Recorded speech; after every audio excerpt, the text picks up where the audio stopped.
Have you ever just been totally done with someone? Maybe a friend betrayed your trust over something minor, or maybe it was a massive falling out, and your immediate gut-level instinct was just to hit the block button, cut them off, erase them from your life.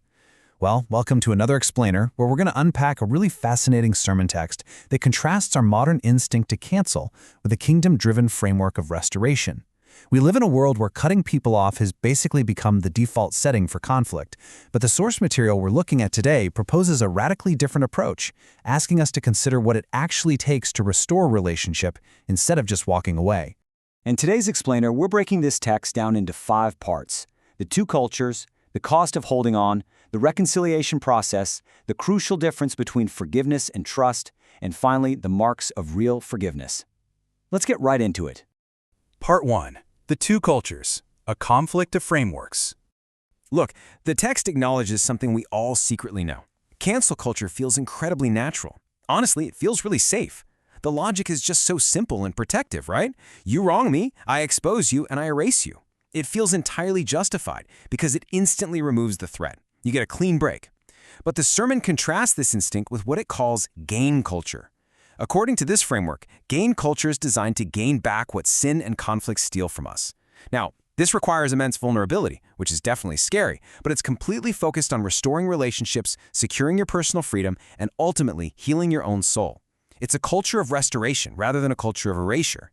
Where cancel culture builds walls to shut you off, gain culture invites you into the messy, beautiful, really hard work of gaining things back. To really wrap our heads around this gain culture framework, we have to look at its core requirements. First up, childlike humility. And what does it actually look like in practice? Well, it means deliberately turning away from your own pride. It's stepping down from that comfortable pedestal of, I am right and you are absolutely wrong, and looking at the situation with the open, unpretentious vulnerability of a child. But second, and honestly this is much more daunting, it requires what the text calls the hardest battle you will ever face, the battle for reconciliation. And the weapon used in this battle isn't a social media post, it's not a subtweet or a new boundary policy. It is the incredibly difficult ongoing act of offering forgiveness from the heart. It's an active, daily choice to engage rather than retreat. Moving to Part 2, the cost of holding on, the price of unforgiveness.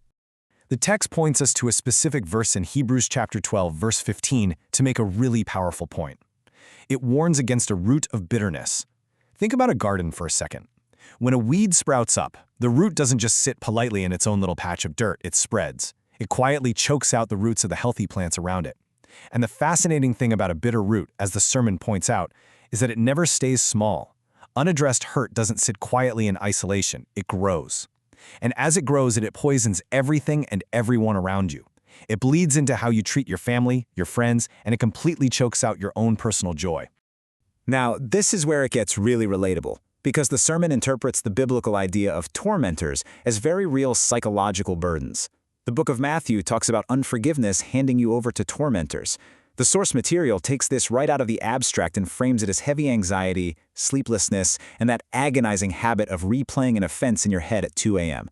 You know exactly that feeling, right? You're staring at the ceiling, having full-blown imaginary arguments with the person who wronged you, perfectly crafting that comeback you should have said. Those are the tormentors. The text argues that these burdens are living rent-free in your head and heart simply because you refuse to let go, and it's utterly exhausting.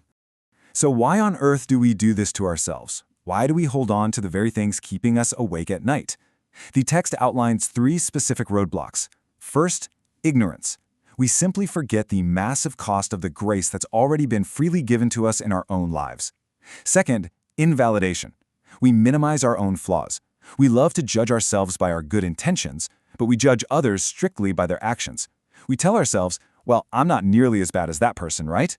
We compare ourselves to others just to justify keeping our grudge warm. And third, idols. Specifically, the idols of our own pride. We literally idolize our right to stay offended. We worship our right to be angry, and we treat it like a protective shield. Okay, Part 3, the reconciliation process, a blueprint for restoration. Derived directly from Matthew chapter 18, the sermon details a very specific 3-step obedience process. Step 1 is to go to the person alone. Step 2 is to take 1 or 2 witnesses. Step 3 is to tell the church. Now, let's unpack that last one for a second, because telling the community can sound incredibly intimidating, maybe even a little archaic. But the text stresses that the ultimate goal of these steps is never to punish the offender or create a public spectacle or gang up on them. It's about bringing in trusted mediators. It's about finding wise counsel within a community to help navigate a blind spot, with the sole purpose of restoring the relationship. And the framework brilliantly illustrates how every single step here is a massive internal psychological battle. Going alone requires the offended person to initiate. That often feels stupid, and it brings up a very real fear of double rejection. Like, what if they reject me again when I try to make peace? Bringing witnesses ensures fair judgment, but internally it feels humiliating, like you're escalating things and bringing a whole army to a quiet dispute. And involving the wider community? That just feels downright ridiculous and exposing. But the framework argues that when true reconciliation is the goal, stepping through that embarrassment and swallowing that pride is absolutely worth it. Which brings us to a massive turning point in the text. Part 4. Forgiveness is not trust, a crucial distinction. The framework strictly separates two concepts that we constantly confuse: forgiveness and trust. Forgiveness is defined as an immediate act of obedience. It is saying, I released your debt today. I will not hold this against you. Trust, on the other hand, is entirely different. Trust is about rebuilding safety over time, and it is strictly based on the offender's changed behavior. Trust has to be earned. Forgiveness is freely given. And honestly, this distinction is a huge aha moment. So many people stay bitter because they mistakenly believe that if they forgive someone, they are automatically required to allow that person to hurt them again. The relief here is profound. You can let go of the bitterness without inviting the abuse back into your life. The sermon really drives this point home with this quote: "You can forgive fully from the heart and still take time to rebuild trust. That's not hardness, that's wisdom. This means you do not have to put yourself back in harm's way to be spiritually obedient. You can release the emotional and spiritual debt today, completely freeing yourself from those 2 a.m. tormentors we talked about earlier, without instantly restoring the trust of the person who hurt you. It is entirely possible to be both soft-hearted and extremely smart." And finally, Part 5. Marks of real forgiveness, the quality required. So what does real forgiveness actually look like? According to this framework, it bears 3 specific marks. First, it is an ongoing daily choice. It isn't just a one-and-done prayer or a passing feeling. Every single time the memory of the hurt rises up, you have to choose to release it all over again. Second, it must be perfectly and completely released. There is no "I forgive you, but." It's a full release. Third, it has to be from the heart. It's a fundamental decision to stop keeping score and to throw away the scorecard entirely. Think about our human urge to keep a tally. We love to secretly log who owes whom in our relationships, just storing up ammunition for the next argument. True forgiveness means taking that mental ledger, tearing it up, and tossing it out for good. The text brings up the concept of 77, representing a radical shift in perspective. It references a moment where Jesus redefines the limit of forgiveness. When asked if forgiving someone 7 times is enough, the response is not 7 times, but 77 times. The explainer clarifies that this isn't some mathematical cap where you just stop forgiving on the 78th offense. Instead, it represents a lifestyle. It's a posture of constant, boundless grace.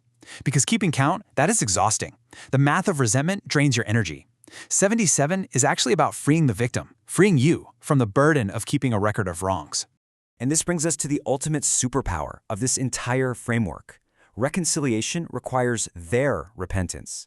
But forgiveness, that depends only on you. You are in complete control of your own freedom.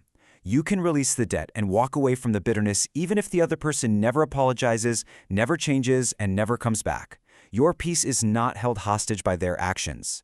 Let that sink in for a second.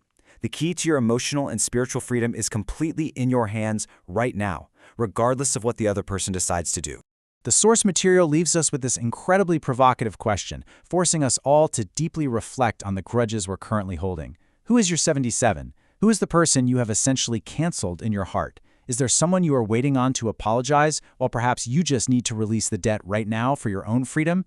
It's a deeply challenging thought from a very compelling framework, and it leaves us asking what it would truly take to stop feeding that bitter root, tear up the scorecard, and finally start gaining back our peace. Thanks for joining me on this explainer, and keep reflecting on what it means to truly forgive.